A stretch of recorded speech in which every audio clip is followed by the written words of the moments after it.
Olá, amigos. Esse é um vídeo meu na internet e eu estou aqui para falar para vocês de um assunto muito importante.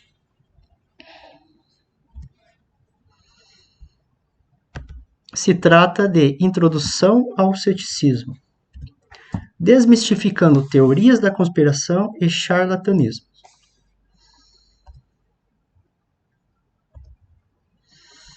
Bom, eu me chamo Salomão, sou acadêmico do Centro Universitário Uninter.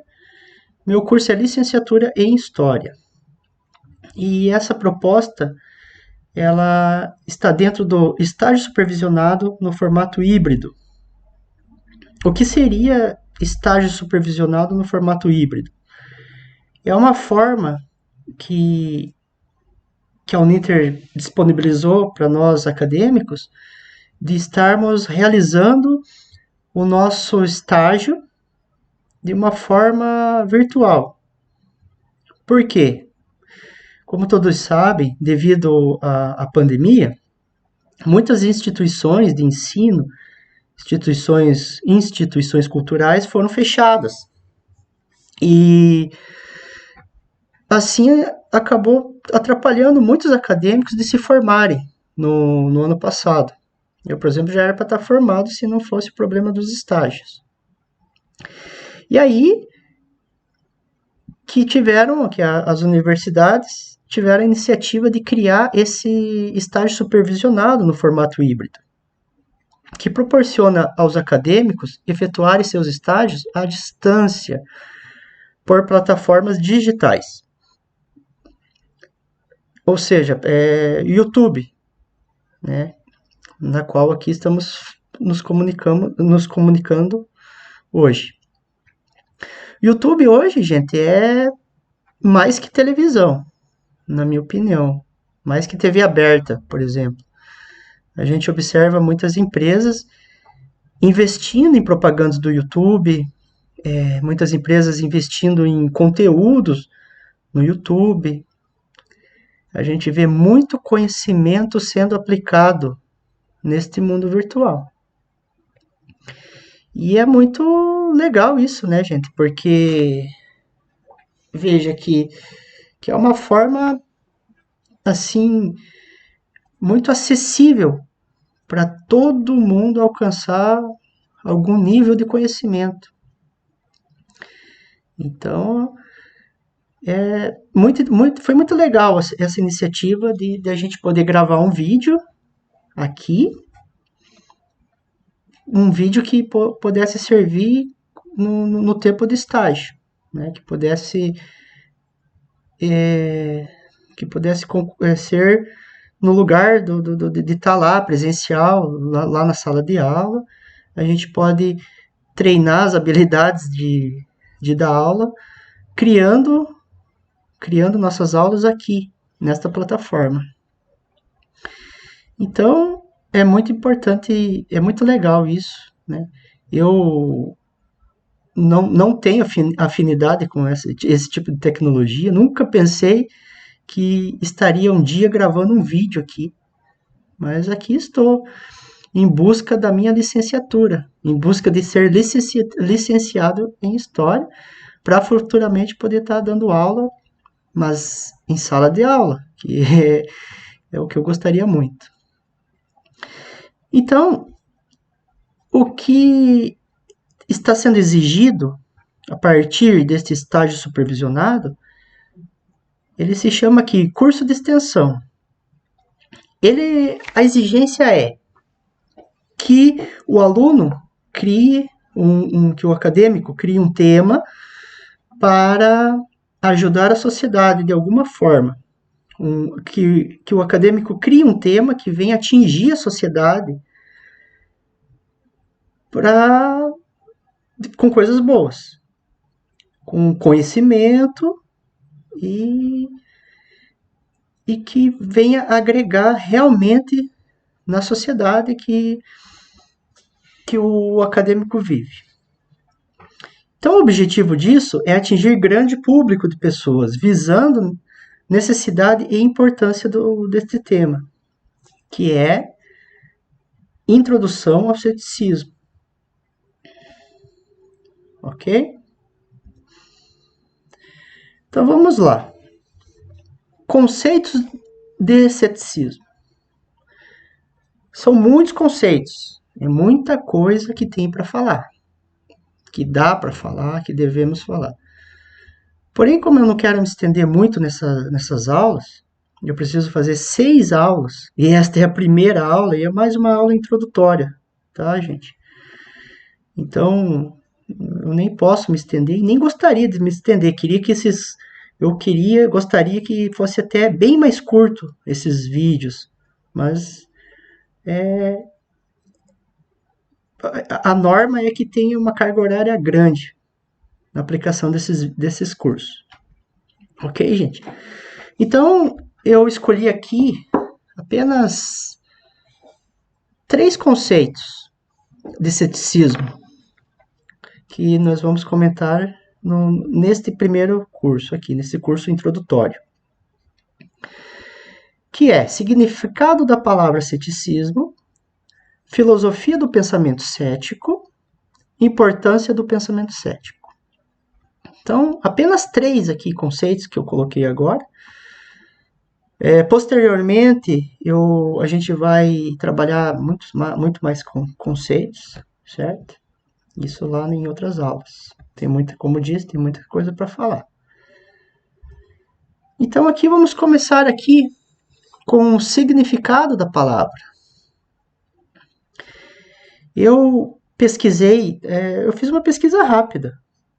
Na nossa plataforma mais conhecida aí, o Google, que está na moda, né? Qualquer coisa que você precisa, você dá um Google, né? Isso aí é muito comum. Qualquer dúvida, qualquer coisa hoje em dia é Google. Então eu dei um Google buscando lá significado da palavra ceticismo. E eu encontrei algumas variações aqui nas explicações.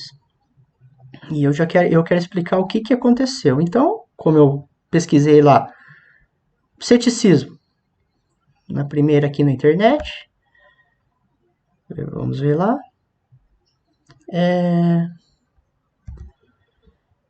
Aqui, significado de ceticismo. Substantivo masculino, característica de quem é cético. Comportamento da pessoa que duvida de tudo ou tende a não acreditar em nada. Descrente. Tendência para não acreditar, para duvidar de tudo o que ele é dito. Certo. Incredulidade. Então, a gente observa aqui que quem colocou isso aqui na internet reforça várias vezes que significado de ceticismo é quem não acredita em nada. Pessoa que duvida de tudo. Olha, ele colocou várias vezes. Comportamento da pessoa que duvida de tudo ou tende a não acreditar em nada. Daí, mais uma vez aqui, descrente. Tendência para não acreditar em nada. Para duvidar de tudo que lhe é dito. Então, ele reforçou, né? Reforçou, ele quer dizer que ceticismo é uma coisa que não acredita em nada. Certo? Isso, então, aqui foi a primeira pesquisa que eu achei. E aí aqui a gente vê uma coisa muito interessante, que é uma fotinho que estava lá na primeira pesquisa. Dogmatismo versus ceticismo. É isso que dá para entender, né? Um puxando de um lado, ceticismo puxando do outro. Faz a gente refletir uma coisa, que dogmatismo não se mistura com ceticismo. Então, assim, o que é dogmatismo? Vamos lá aqui, possibilidade de conhecer a verdade, a confiança neste conhecimento e a submissão a essa verdade, sem questionamento. Isto é dogmatismo. A gente encontra isso em várias situações culturais, em várias culturas, que se você questiona, que você não deve questionar. Afinal, você está lá para obedecer, ou você está lá para acreditar incondicionalmente. Isso é dogmatismo. Isso você encontra em várias religiões, em várias culturas que você acredita incondicionalmente, sem questionar, ok? E aqui vem o ceticismo, com uma coisa assim, só bem curtinho aqui, ó, o que responde ali, ó, contesta a possibilidade de conhecimento da verdade. Então aqui ele falou uma verdade, pelo menos ele não está puxando, quem escreveu isso aqui, pelo menos não quis detonar tanto aqui o ceticismo. Então o que ele falou? Contesta, né? Nada mais, nada menos que contestar a possibilidade de conhecimento da verdade, ou seja, você apenas está contestando a verdade absoluta. O que seria a verdade absoluta? Seria aquela verdade que querem que você acredite errei a palavra aqui. Incondicionalmente. Incondicionalmente. Então, a verdade incondicionalmente vai para o lado do dogmatismo. Quem contesta essas verdades segue que puxa para o lado do ceticismo. Ok, gente? Muito bem. Aqui a gente vê uma corda. Ok? A gente pode imaginar isso aqui também um muro.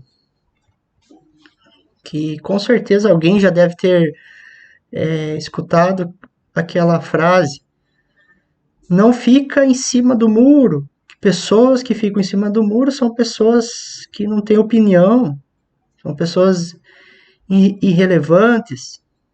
Então, não se deve ficar em cima do muro. Então, assim, isso eu quero frisar aqui, que... Por quê? Por que você não pode ficar em cima do muro?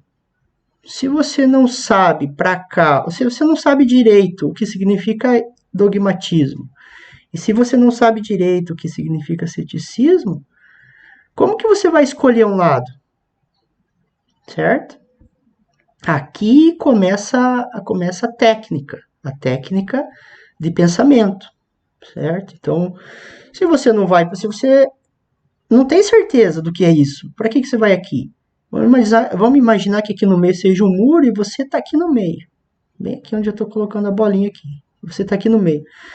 Imagine que se você cair para cá, do lado do dogmatismo, tem um cachorro e vai morder tua perna. Certo? Então você não vai fazer isso. Você não quer que o pitbull coma tua perna. Imagine que desse lado também tenha um jacaré lá que vai comer tua perna. E aí você também não quer cair para esse lado. Você não sabe. Entende? Então, muitas vezes você ficar em cima do muro, você ficar no meio, é a melhor opção. A gente vê isso na política.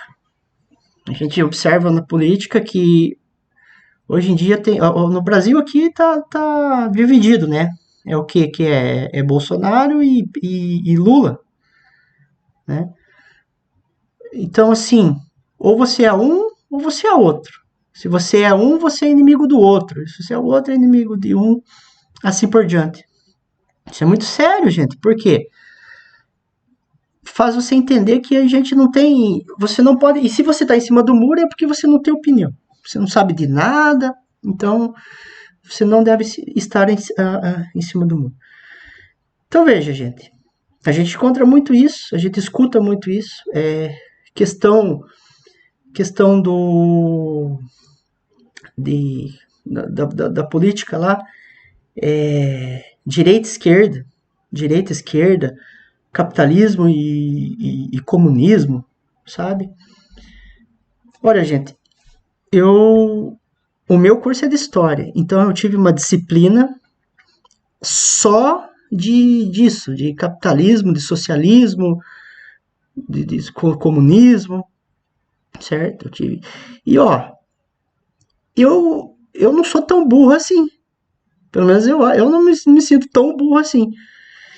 E eu confesso, gente, que eu não sei explicar direito, assim, nos tempos, na atualidade, quem é de direita ou quem é de esquerda. Eu não sei dizer se o Bolsonaro é de direita ou ele é de esquerda, ou se o Lula é de esquerda ou é de direita, se o Bolsonaro é extremamente capitalista, ou e se o Lula é socialista. Sabe? Por quê? É muito complexo. Entende? Então, assim, eu não me arriscaria em falar isso. Diferente de muitas pessoas, muitos brasileiros que estão comentando isso em rede social. Ah, comunismo, conservadorismo, estão falando coisas que não sabem o significado e estão falando, né? Então, assim, é um absurdo é um absurdo assim esse tanto de informação sem saber do que está falando, né? Então, voltando aqui à linha, ou imaginando um muro, às vezes ficar em cima do muro realmente é a melhor opção, ou pelo menos é uma opção transitória, né? Você fica ali até achar, até entender o caminho o qual você vai seguir, ok? Aqui, ó, mais um conceito não, uma explicação aqui. Ceticismo, e esse aqui eu achei o mais normal. Ele fala aqui, ó, doutrina segundo a qual o espírito humano não pode atingir nenhuma certeza a respeito da verdade, o que resulta em um procedimento intelectual de dúvida permanente e na abdicação por inata incapacidade e de uma compreensão metafísica, religiosa ou absoluta do real. Aqui não precisava nem tanta explicação, mas eu gostei mais dessa explicação do ceticismo aqui da segunda pesquisa. Gostei mais dessa porque fala aqui que é simplesmente que o ser humano não pode atingir nenhuma certeza a respeito da verdade. Só isso. Mas qual verdade? A verdade absoluta, aquela verdade que não tem embasamento científico, né? Não significa que o ceticismo não acredite em nada. Se alguém chega para um cético e fala que o Papai Noel existe e consegue provar para ele que o Papai Noel existe, mostra para ele, ele vai acreditar. É bem simples. Não se trata de não acreditar em nada e duvidar de tudo e ser um chato, certo? Então vejam, gente, aqui ó, apenas com algumas pesquisas da palavra, a gente teve bastante assunto para falar, né? E você percebe que através das pesquisas você pode achar uma coisa boa ou achar uma coisa ruim pesquisando a mesma coisa, assim, sabe? É muito tendencioso quando você vai pesquisar alguma coisa na internet. Então vamos para o próximo. A filosofia do pensamento cético. Então aqui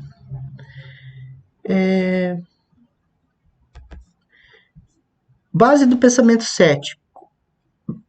O ceticismo é uma corrente de pensamento filosófico que defende a ideia da impossibilidade do conhecimento de qualquer verdade, criado na Grécia Antiga por Pirro. Esta filosofia rejeita qualquer tipo de dogma, afirmação considerada verdade sem comprovação. Então, eu até coloquei em parênteses aqui, ó.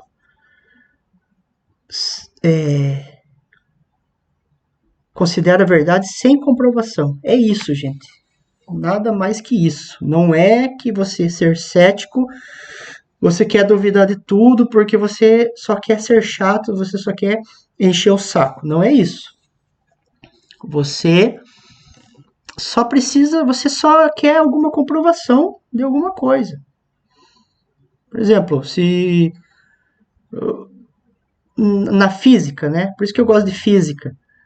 Eu só não não fiz física porque tem que calcular e eu sou ruim de cálculo. Veja na física, o cara vai pular, ele vai quebrar a perna. Ele vai falar, ó, se pular dessa altura, quebra a perna. Se pular, ele pula e pá, quebra a perna. Pronto. Resolveu, respondeu. Certo? Não tem como ele pular e não quebrar a perna. Então, isso é uma comprovação de que aquilo é verdade. Uma evidência. Certo? Vamos aqui para o próximo. Então, pirro. Eu não sei se é pirro que se fala, que traduz a pronúncia, pirro, porque eu tô falando o que eu tô lendo aqui, né? Como eu não sou da área da filosofia, pode ser que aqui tenha outra, deve ser outro jeito que se fala, mas vamos falar pirro, né? Estamos lendo. Então, 318 a.C. é considerado o fundador do ceticismo, fundador da escola que veio a ser conhecida como pirroneirismo. Descartes cria e divulga alguns pensamentos céticos no início da filosofia moderna, porém não era cético. Descartes acreditava que podemos conhecer a realidade através da razão. Então, Descartes foi um filósofo também, depois de Pirro, ou não sei, junto de Pirro. Eu já vou explicar essa questão de saber se é depois ou se é antes. Mas Descartes, ele que criou a ideia de alma. Para quem hoje em dia todo mundo fala de alma, que a nossa alma, que o nosso corpo é uma coisa, a nossa alma é outra, que o nosso corpo é imortal, que o nosso corpo é mortal e a nossa alma é imortal. Né? Então, Descartes que desenvolveu essa linha de pensamento da alma. Então, ok. Aí fala aqui que Descartes não era cético. Né? Não era cético. Só que, gente, aqui também está errado, porque o filósofo, em algum momento, ele precisa ser cético. Por quê? Ele precisa encontrar uma solução, ele precisa criar um pensamento. E para você criar um pensamento, você precisa ir a fundo. Você, basicamente, assim, quando você não acredita em alguma coisa, gera uma interrogação. A partir dessa interrogação, que você vai procurar mecanismos para responder as suas perguntas, certo? Então não existe, acredito eu, também não sou da área da filosofia para estar dizendo isso com tanta convicção, mas a maioria dos filósofos, eles precisam ter um pezinho no ceticismo. Eles não, porque para criar uma ideia é porque ele duvidou de alguma coisa para criar, ou para desenvolver uma ideia, certo? Então, é besteira dizer que você consegue viver sem o ceticismo, ok? Aí tem aqui outro filósofo, o Sócrates, 469 a.C. Pela data, a gente verifica aqui que ele é mais antigo do que, um pouco mais velho do que Pirro. E ele dizia uma frase aqui, ó, que eu adoro essa frase aqui, principalmente para quem vai estar ingressando aí em querer ser professor, que é o meu caso, que é a frase só sei que nada sei. Eu adoro essa frase, porque veja bem, você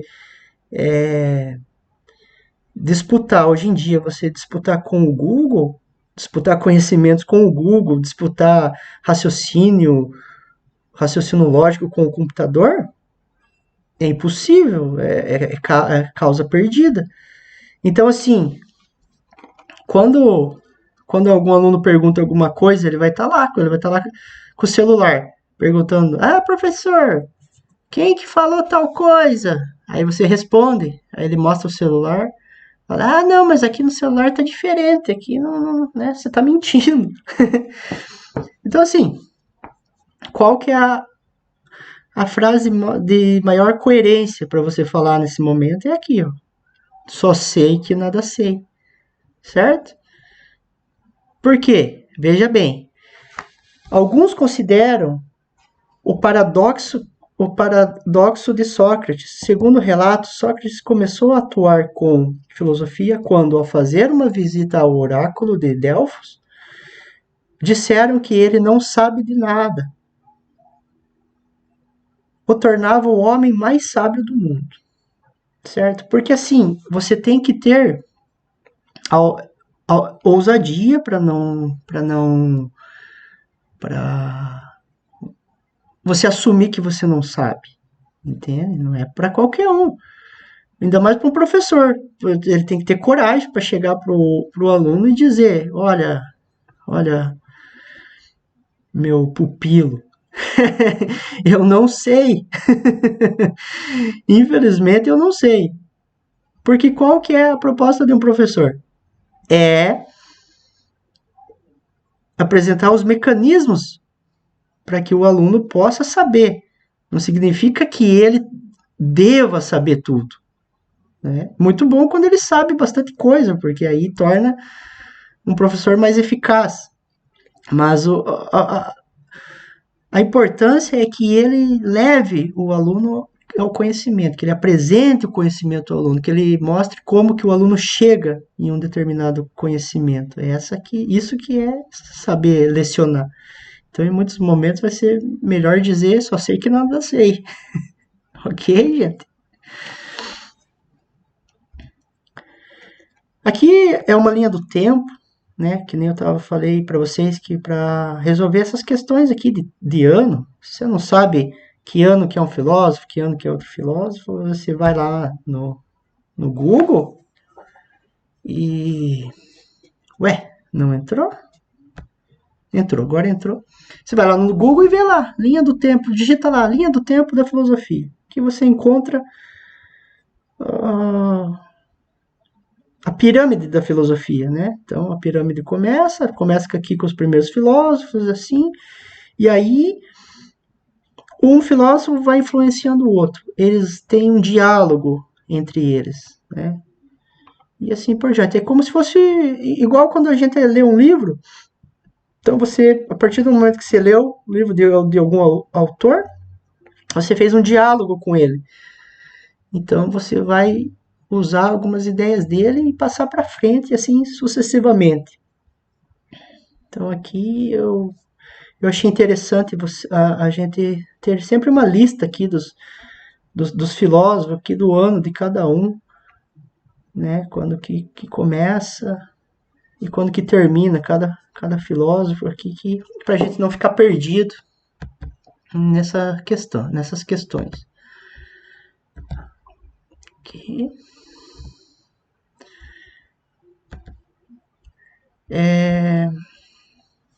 Importância do pensamento cético. O ceticismo, no entanto, não se constitui em uma doutrina ou conjunto de teses. Poxa, essa tela minha aqui tá. Aê, eu agora achei um tamanho bom. Então tá, ceticismo. No entanto, não se constitui em uma doutrina ou conjunto de teses sobre a realidade. Sua característica principal é desconfiar das certezas, mantendo uma atitude crítica diante de qualquer afirmação dogmática. Então, isso aqui nós já falamos antes lá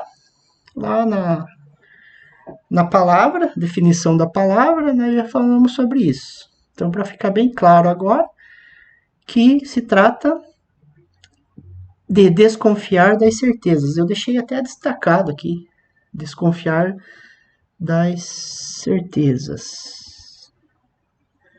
Ok? Mantendo uma atitude crítica diante de qualquer afirmação dogmática.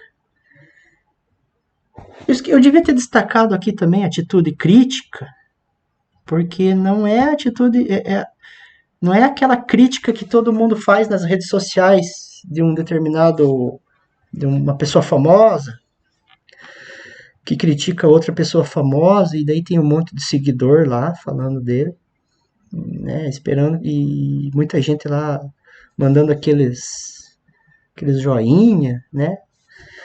Não é esse tipo de crítica, não. Eu falo aqui da crítica construtiva. É a crítica que você faz para tentar fazer um mundo melhor. É uma crítica que você necessita para transformar alguma coisa realmente. E uma crítica boa é aquela que não vai beneficiar apenas você, vai beneficiar toda a sua comunidade. Essa é a verdadeira crítica, a crítica construtiva.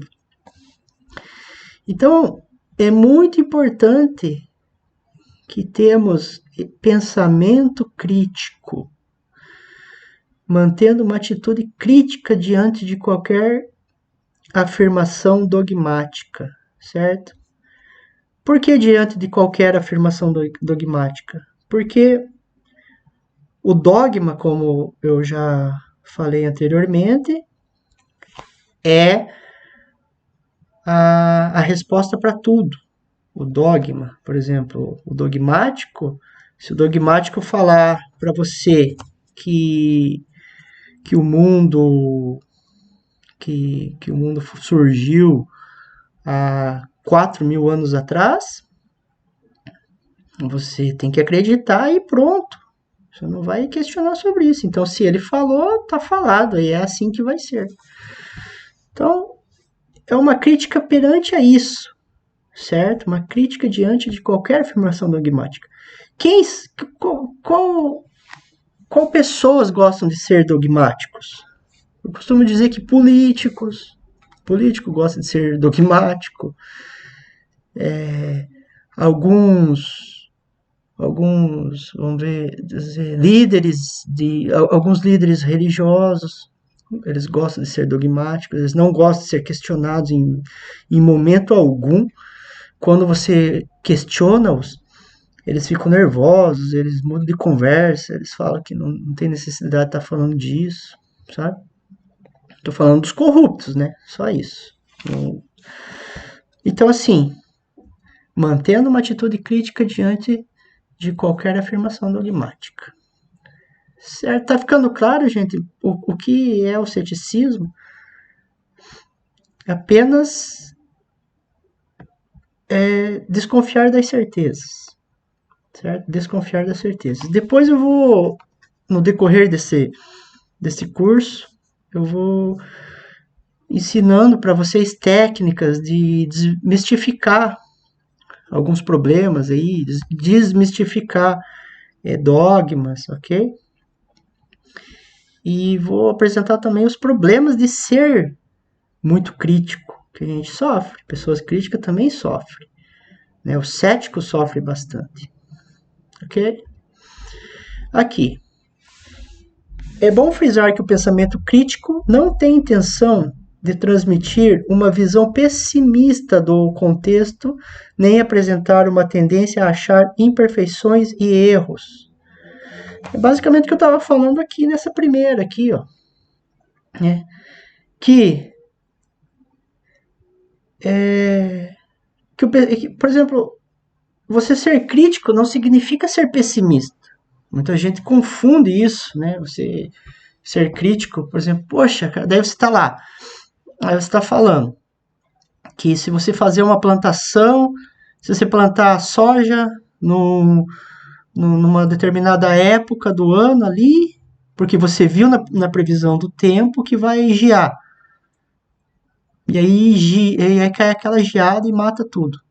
Na verdade, eu nem sei se a geada mata a soja, tá, gente? É o que eu pensei agora aqui numa plantação de soja, ok? Mas vamos dizer que a geada queime as folhas da soja. Então, aí eu chego para a pessoa e falo, olha, não plante nesta época do ano, você vai perder sua colheita. E aí ele vai falar para o cético, Cara, você deixa de ser pessimista. Não, isso aí é pessimismo, né? Vai dar tudo certo. Vocês entendem, gente? Então, não é pessimista. Você, você fazer uma avaliação do, do território, você fazer uma análise do, do, do, do contexto em qual você está vivendo, não é ser pessimista. Às vezes, ou você precisa ir num lugar e você resolve pegar um atalho, né? Que tem um lugar lá, é um atalho, é tipo uma comunidade assim que tem perigosa. E aí você fala: "Não, eu não vou por aqui, porque eu vou correr o risco de sofrer aqui algum tipo de violência". Aí alguém olha para você e fala: "Ah, deixa de ser pessimista, não seja pessimista, capaz. Eu conheço todo mundo aqui, vamos passar aqui e pronto", certo? Então não se trata de pessimismo, não se trata disso, se trata apenas de você conhecer o cenário que você está atuando, certo? É, por exemplo, aqui, ó, visão pessimista do contexto, nem apresentar uma tendência a achar imperfeições e erros, certo? É isso que nós estava falando, não é isso, não é achar imperfeições e erros, assim, erros, como que eu posso dizer, erros banais, são erros que venham a ocasionar algum problema sério para alguém ou para uma comunidade. Aqui, também não pretende modificar a mentalidade dos indivíduos ou ocupar o lugar reservado à afetividade e aos sentimentos, né? Então, também não pretende modificar ninguém. O ceticismo não quer mexer com a crença de ninguém, não quer modificar nada. Ocupar lugar reservado à afetividade e aos sentimentos, certo? Não, não é nisso que os céticos querem trabalhar. Eles só querem um pouco mais de firmeza onde eles estão andando. Eles só querem um pouco mais de explicação para alguns fenômenos da natureza ou para algum acontecimento. Eles não querem mais escutar o porquê sim, sabe? Quando teu filho, quando uma criança pergunta pro pai, o que que é isso? Pai, o que que é isso?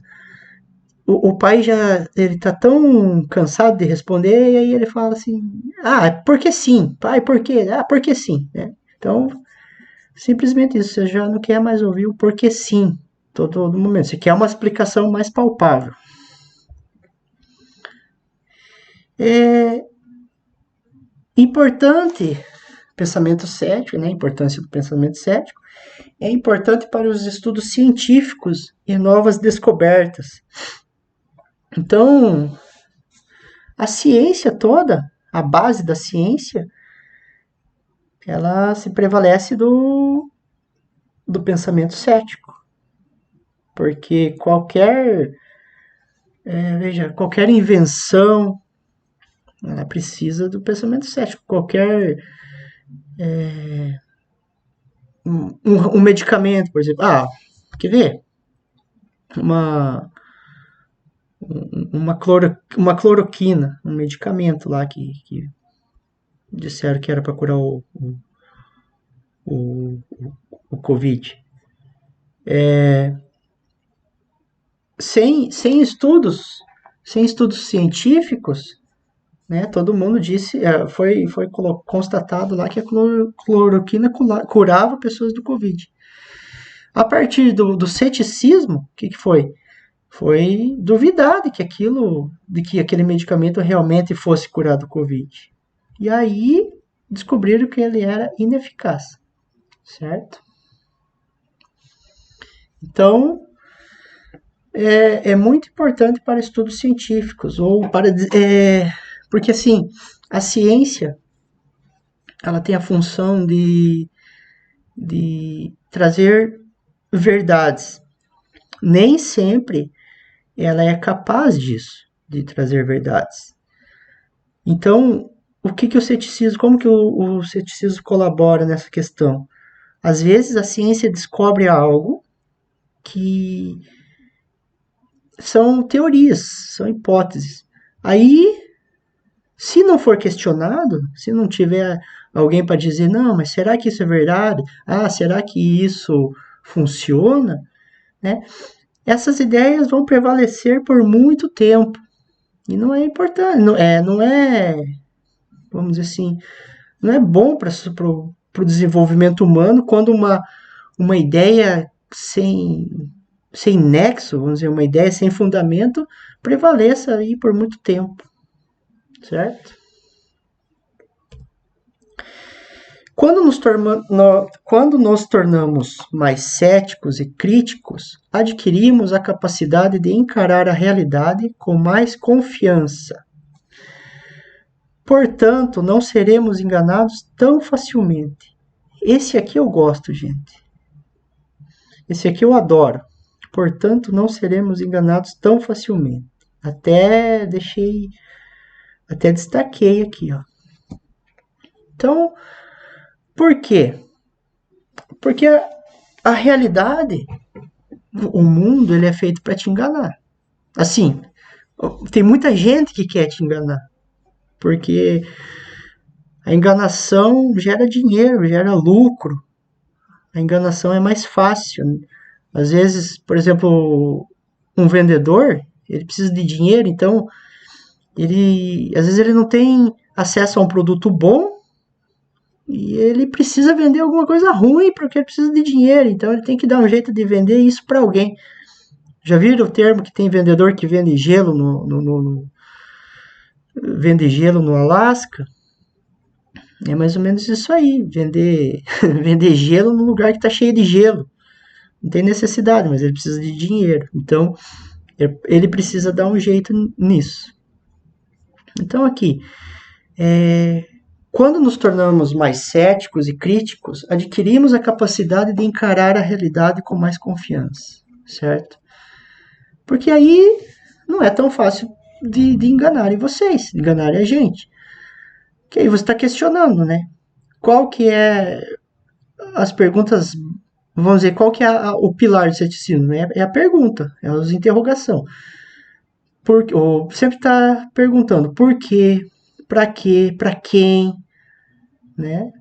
Quem que mandou, quem que pediu, quem que gostaria, certo?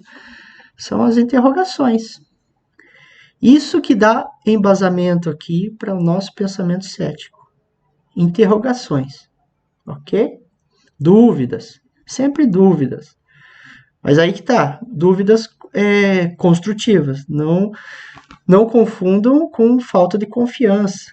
Né? Depois eu vou explicar mais sobre isso, sobre dúvida e falta de confiança. Imagine você lá, você está dirigindo o teu carro e de repente você precisa passar num cruzamento, abrir o sinal. Você não pode ter dúvida, né? Tipo, ou vai ou não vai. Dá problemas se você ficar ali no meio termo, né? Então, para algumas situações, não cabe a dúvida, certo? Então, a gente tem que saber diferenciar quando devemos ter dúvida, pensar o porquê, o para quê, o quando fazer. E tem coisas que tem que ser naturalmente. Você tem que agir instintivamente, digamos assim. Tem coisas que é assim, pronto, tem que ser dessa forma. Não tem como ficar pensando muito, ok?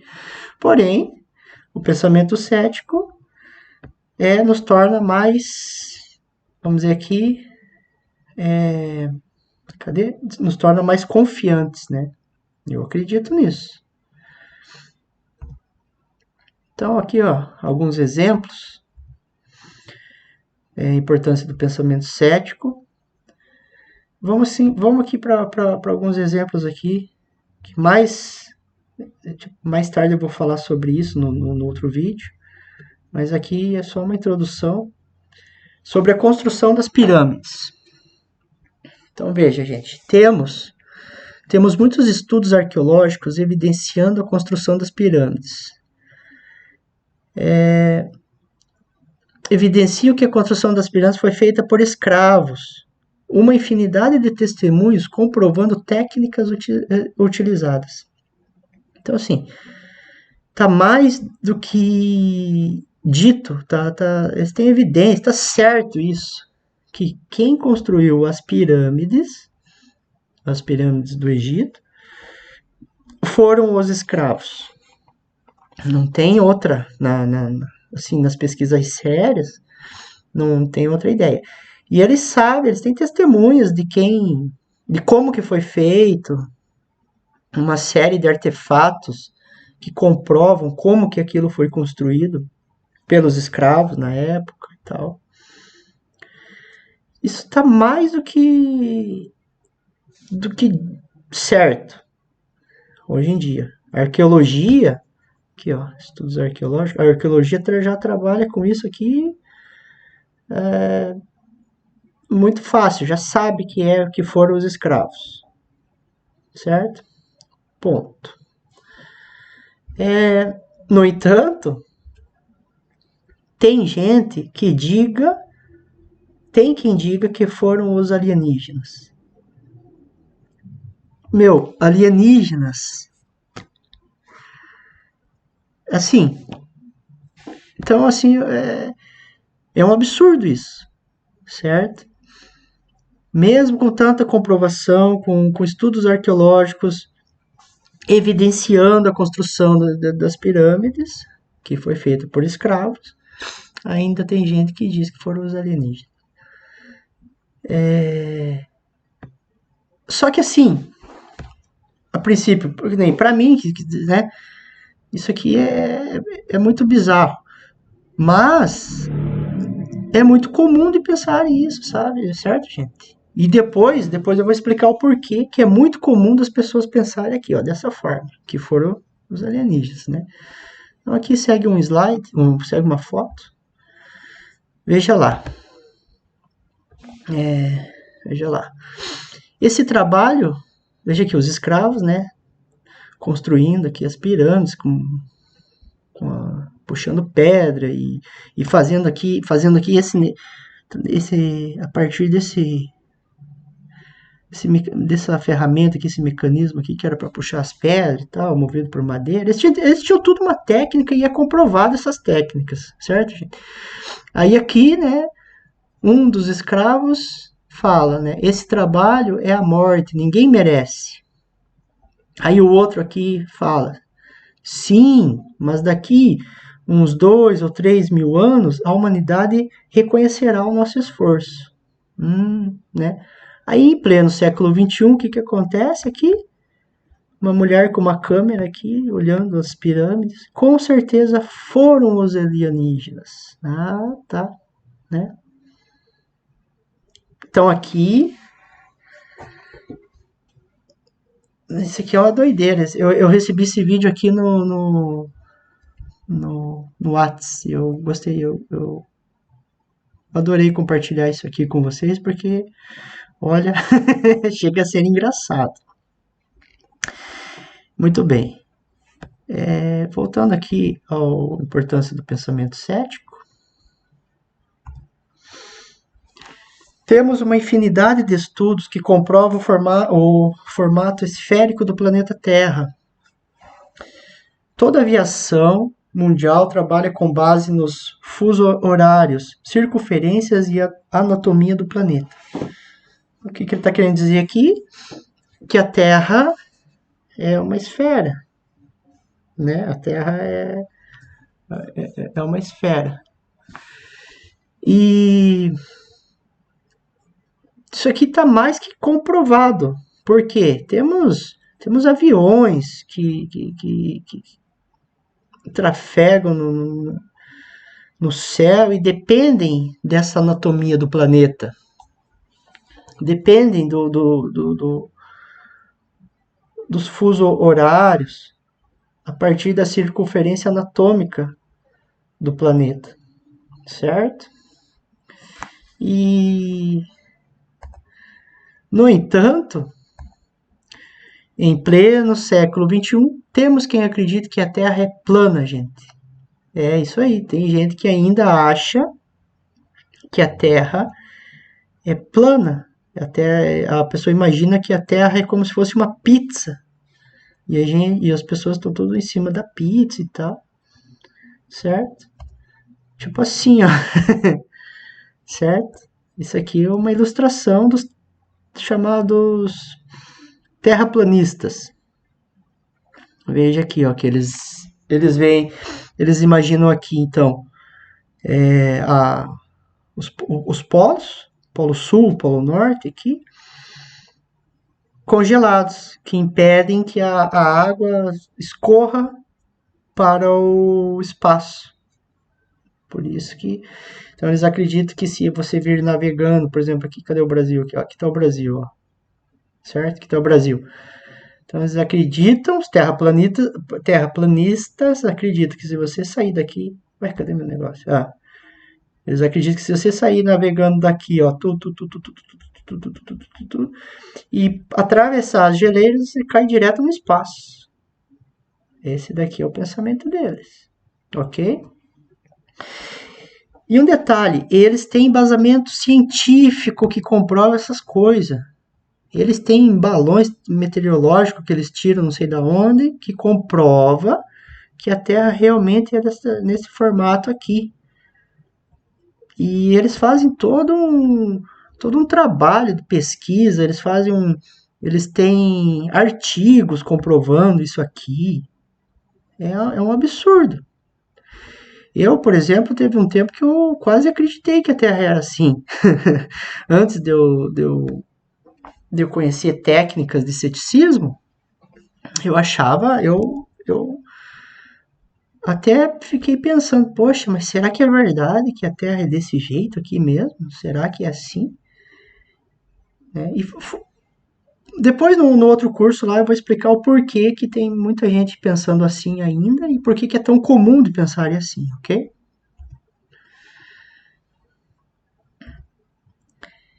Então aqui, ó, falando dos remédios, temos uma infinidade de remédios alopáticos comprovadamente eficazes para o tratamento de diversas doenças.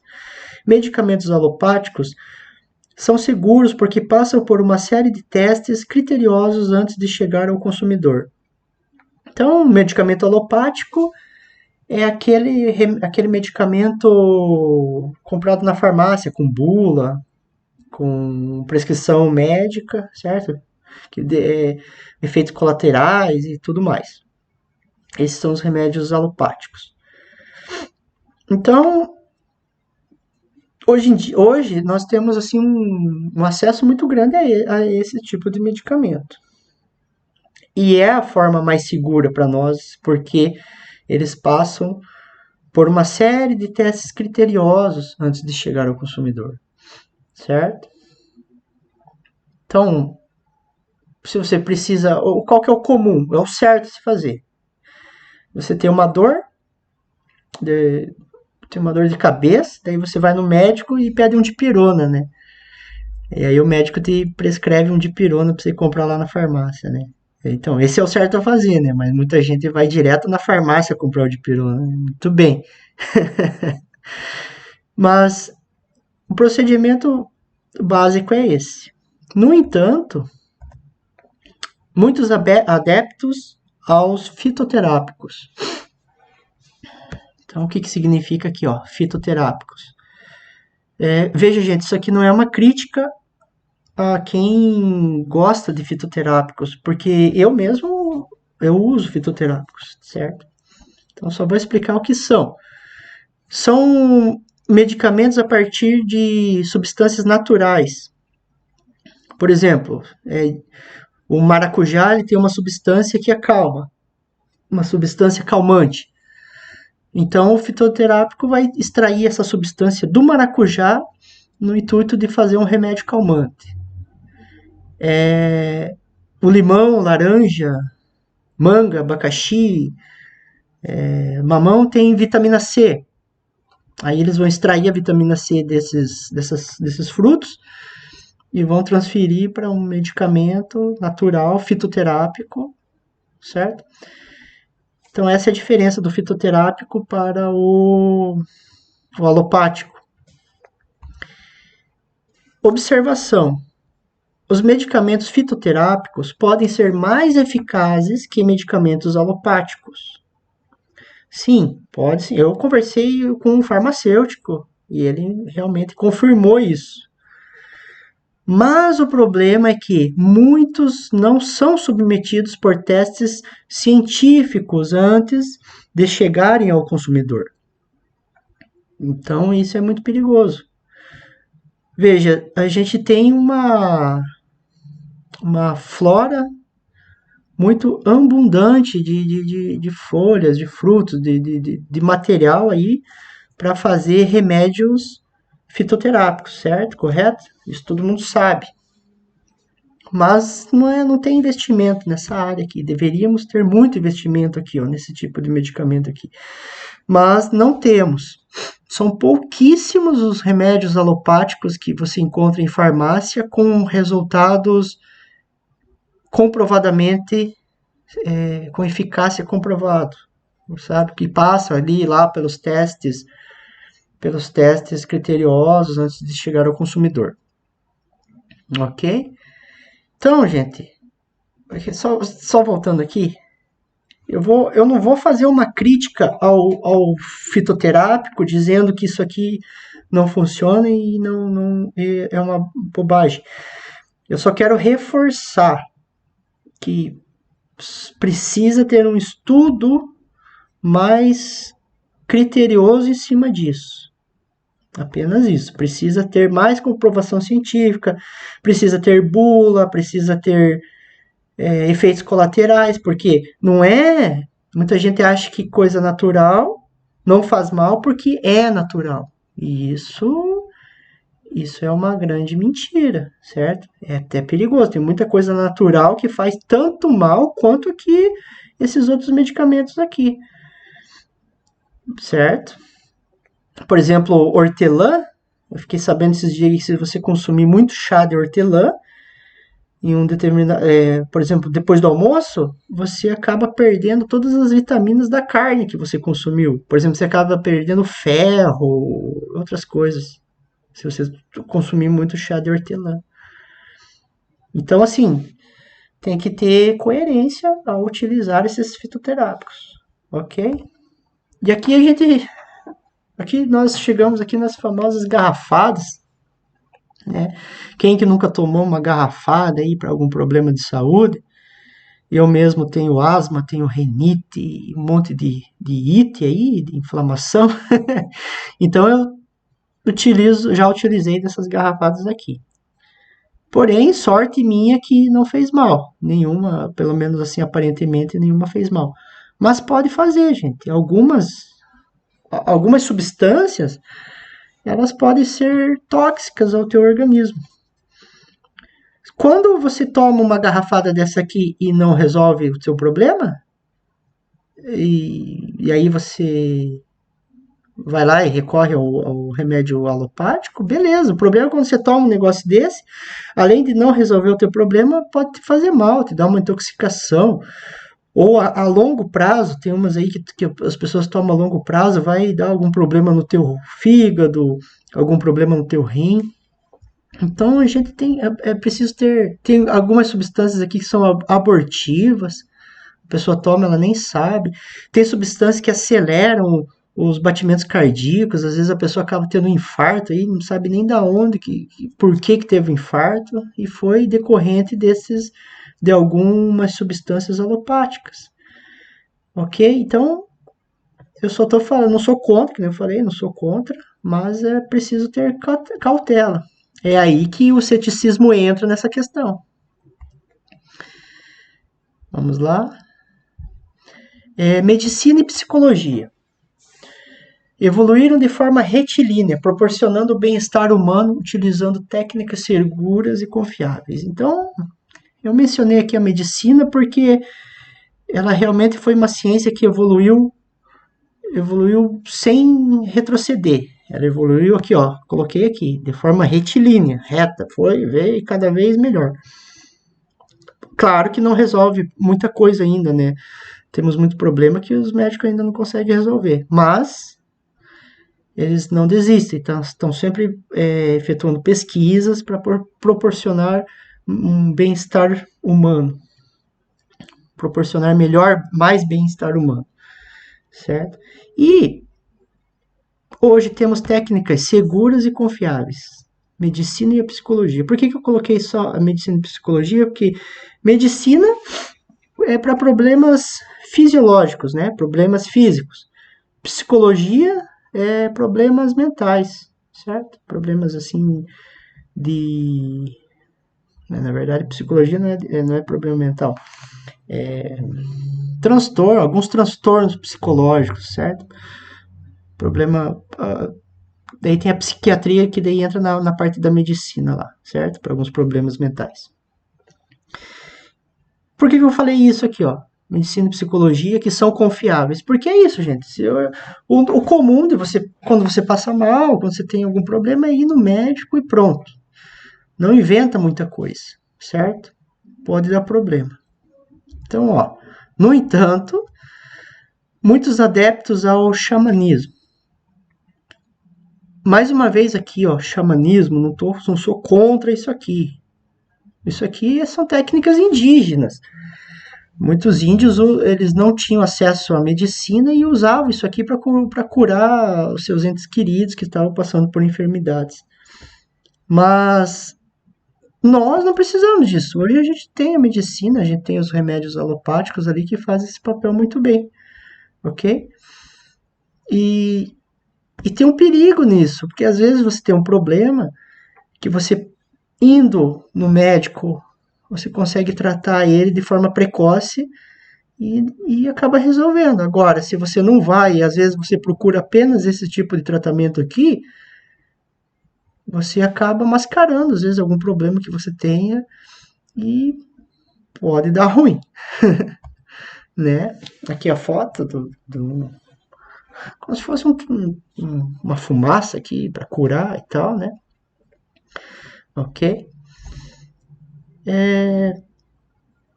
Também temos. Então, ó, voltando lá, aqui eu falei aqui do xamanismo, falei aqui das garrafadas, certo? E aqui eu frisei, também temos uma crítica ao ceticismo. Afinal, quando a ciência não resolve, quem resolve? Isso aqui é muito legal. Por quê? Realmente, gente, se você faz tudo certinho, você vai no médico, você toma os remédios que precisa, que o médico prescreveu, comprou na farmácia com prescrição médica, que tem bula, que mostra os seus efeitos colaterais e tudo mais, e ainda assim não resolveu. Você vai recorrer a quem? Aí o ser humano acaba o quê? Acaba voltando para essas raízes aqui. Acaba voltando para o xamanismo, acaba voltando para as garrafadas, certo? Terraplanista não, né? Porque isso aqui tá louco. Enfim. Veja, gente. É isso. O problema é isso. Quando nada mais funciona, a gente precisa encontrar uma solução. Afinal, só quem está sofrendo algum problema sabe o que é, né? Você não encontrar uma solução para aquele problema. Então você vai buscar qualquer crença, você precisa de uma solução, você vai querer encontrar em algum lugar isso, certo? E aí você recorre a isso, ok? É uma crítica ao pensamento do ceticismo, certo? Aqui tem uma brincadeira, ó. Isso aqui é mais pra gente pensar um pouquinho mais. Um senhorzinho aqui, aí o menino pergunta, né? Sabe o que me intriga nos céticos? O quê? Eles não são céticos em relação ao ceticismo. Né? Então, quem disse que eles não acreditam em nada? Então, porque ceticismo, ele está querendo dizer aqui que o ceticista não acredita em nada, mas ele não é cético em relação ao ceticismo. Então, pelo menos nele mesmo ele acredita, deve ser isso, né? É uma crítica aqui também, uma filosofia aqui desse quadrinho, dessa charge aqui. Aqui, ó, outro aqui, ó. Então, veja bem. Segundo, eu não sei que nome que inglês que é isso aqui, eu não sei nem falar esse nome aqui, então não vou me arriscar. A dúvida do cético é, na realidade, uma crença no não. Que dúvida é essa que nada pode resolver, afinal? Sou cético quanto a este ceticismo. Então veja bem, aqui ele entrou ele entrou na dúvida. Que dúvida é essa que não pode resolver nada, afinal, né? Entra nessa questão aqui, né? Quando a ciência não resolve, quem resolve, né? Por isso que ele vem a esse pensamento aqui, né? O que adianta você duvidar de tudo se às vezes você também não consegue resolver os seus problemas, ok? Então veja, por isso que ele fala aqui, ó, ironicamente, né, ou bravo, sei lá, ó, sou cético quanto a esse ceticismo. Então, ele não acredita nesse ceticismo. Então, logo, se ele não acredita, ele é um cético. Descartes lá falava, né, ele tinha uma frase que ele colocou lá um pensamento, penso, logo existo. Cogito ergo sum. Penso, logo existo. Então, se você pensa, você existe. E aqui ele menciona mais ou menos a filosofia de Descartes. Ó. Sou cético quanto a este ceticismo. Certo? Importância do ceticismo na atualidade. Continuamos nele. Então, gente, vivemos um universo de crenças pela qual cada indivíduo defende a sua. São crenças amparadas em propriedades de fatos somados a argumentos científicos. Isso aqui são crenças que todo mundo tem. Toda pessoa acredita em alguma coisa. E para acreditar em alguma coisa, a gente tem que estar amparado em fatos. Esses fatos são somados a argumentos sentimentais. Então, eu vou dar um exemplo assim, ó. Uma criança que acredita no Papai Noel. Aí, aí beleza, falaram para ela que o Papai Noel existe, e aí ela acordou no Natal e encontrou seu brinquedo lá embaixo da árvore com uma carta do Papai Noel. Então, logo, para ela, o Papai Noel existe. Falaram que ele existe, né? Somado aos fatos, que o fato foi o presente que trouxeram para a criança, né? Juntamente aos sentimentos da felicidade dela de receber aquele presente, ok? Então, Papai Noel existe para ela. Aí, então veja bem, todo sentimento, isso aqui é muito legal, gente. Qualquer argumento que a gente tenha, a gente não muda de opinião se não tiver argumentos sentimentais.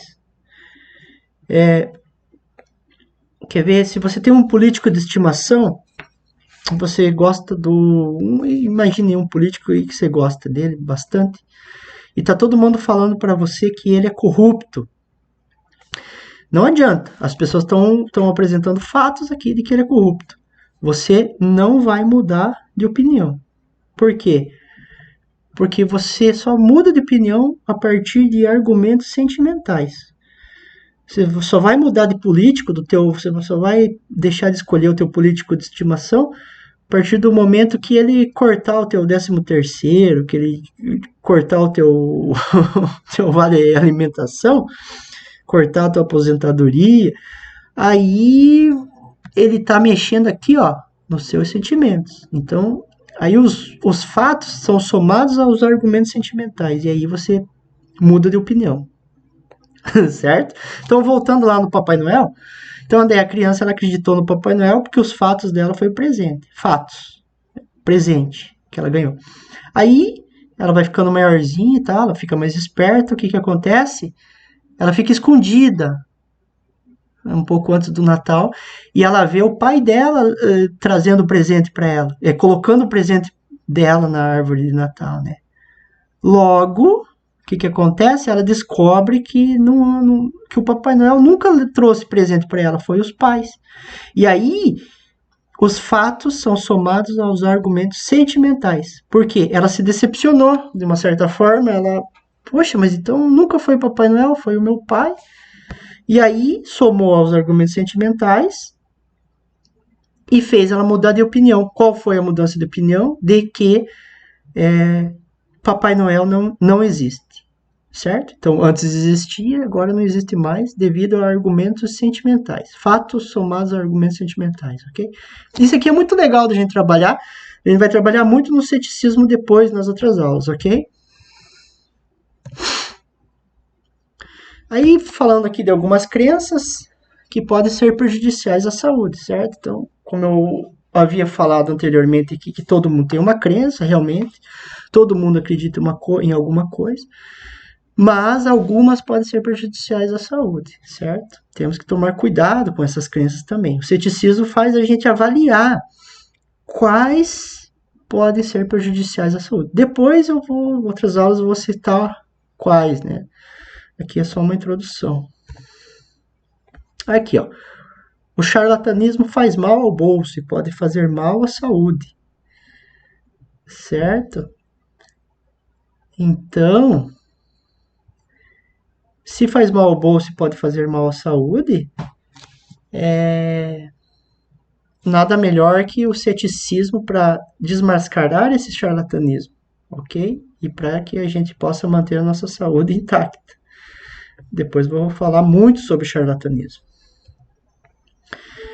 Sobre o negacionismo também, que é uma coisa aí que está matando gente à toa, direto, né? O que é o negacionismo que a gente escuta falar aí na televisão? Sobre as vacinas. Criaram a ideia de que a vacina não cura, que a vacina não protege, e que a vacina vai transformá-los em jacaré.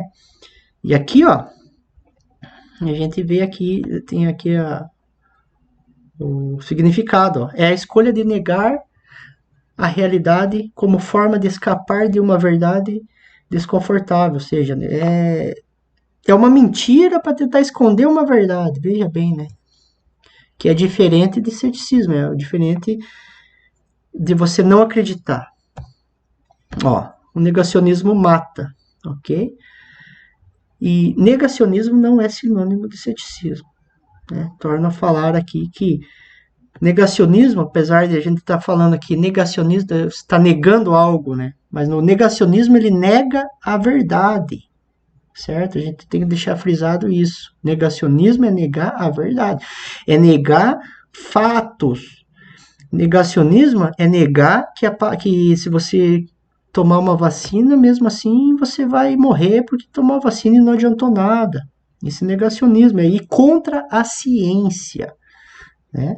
Negacionismo é você acreditar que você vai atravessar a rua e nenhum carro vai te atropelar porque você tem o corpo fechado.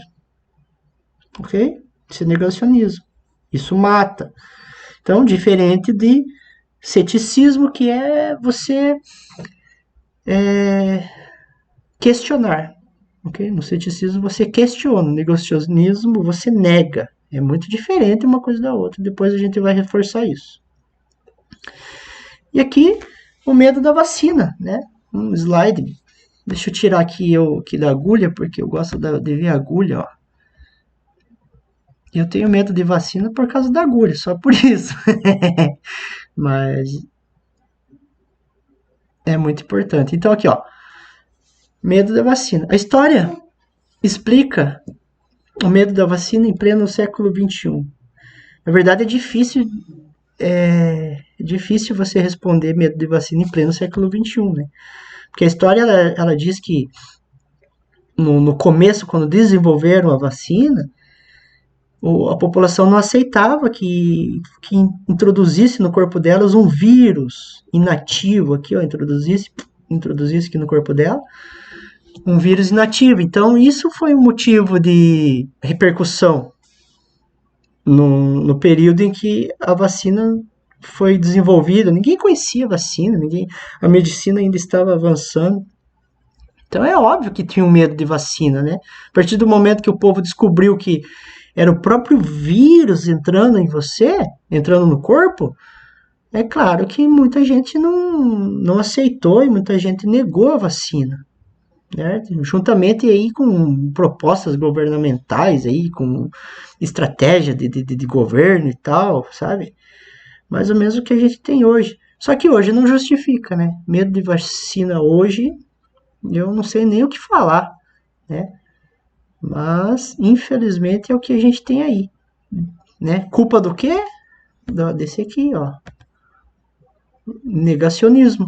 Culpa do negacionismo que século XXI temos medo de vacina, né? Apesar que, ó, o tamanho dessa agulha aqui, nossa. Enfim.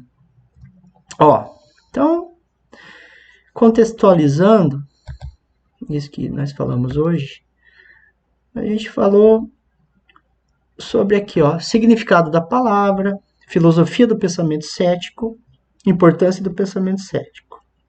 Então, gente, é um tema muito importante a ser trabalhado e ser discutido de forma dialética, que é você não guardar para você conversar com as pessoas, questionar o mundo, sabe? Tem muita coisa que às vezes dizem para você que não devem ser discutidas, mas deve. Tudo deve ser discutido para melhorar para melhorar a linha de pensamento das pessoas, ok?